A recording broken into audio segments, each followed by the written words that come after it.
America. We are facing the worst illegal immigration our nation has ever seen. 11 million illegal immigrants have come in, invited by the Democrats.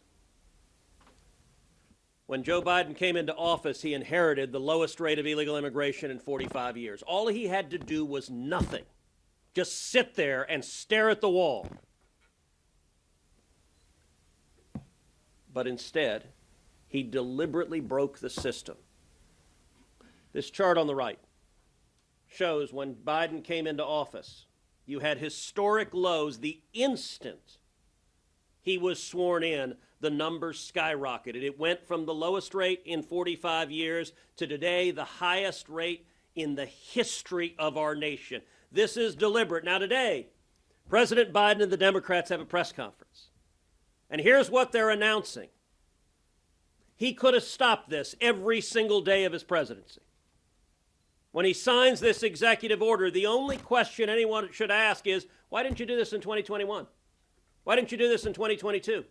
Why didn't you do this in 2023? Why didn't you do this last month or the month before or the month before? How many dead bodies is enough? You want to understand the consequences? Take a look at the 2 police officers in New York who were shot this week by an illegal alien that Joe Biden and the Democrats released. The assailant, Bernardo Raul Castro Mata. It's a name really out of Charles Dickens. Mata is Spanish for he kills. His middle name is a communist murdering dictator. And what happened? He came illegally from Venezuela. He came to John and my home state of Texas. He came to Eagle Pass. We had him apprehended. And what did he do? He did what Joe Biden and the Democrats have done for 3.5 years. He let him go. He let him go. And Mr. Mata went to New York City and shot 2 New York cops this week. That's happening every single week. We have not had a week go by when someone is not shot, someone is not murdered, a child is not raped by an illegal immigrant released by Joe Biden and the Democrats. Now, understand what is going on here. This is election year politics. And by the way, we've seen this game before. Apparently the Democrats have one playbook, which is create a crisis, and then a couple of months before the election, do something very mild to address the crisis and say, see, problem solved. We saw this with gas prices. Right before the last election, gas prices had doubled. People were hurting. And what did he do? Right before the election, he releases oil from the Strategic Petroleum Reserve. Gas prices fell a little bit.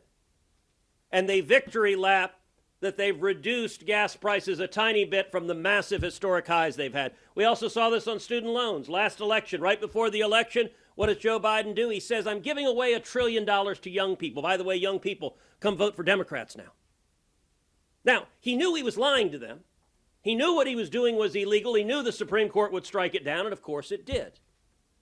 This is the same game. What they are announcing is they're going to issue an executive order that normalizes illegal immigration at 4,000 people a day. 4,000 people a day is 1.5 million a year.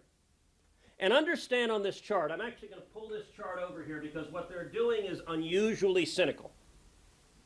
He came in here, the numbers skyrocketed here. 4,000 a day is 120,000. So we're right here. He's proposing to lower it to right here. To lower it just a bit. And then to play the same game he played on gas prices, say, look at the great victory. And by the way, if God forbid Joe Biden is reelected, the number will go from 120 back up to here because this is what they want. The Democrats want that criminal invasion.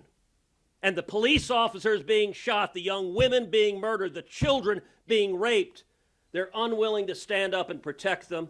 It's immoral, it's wrong, and what the White House is doing today is they're just playing a political game.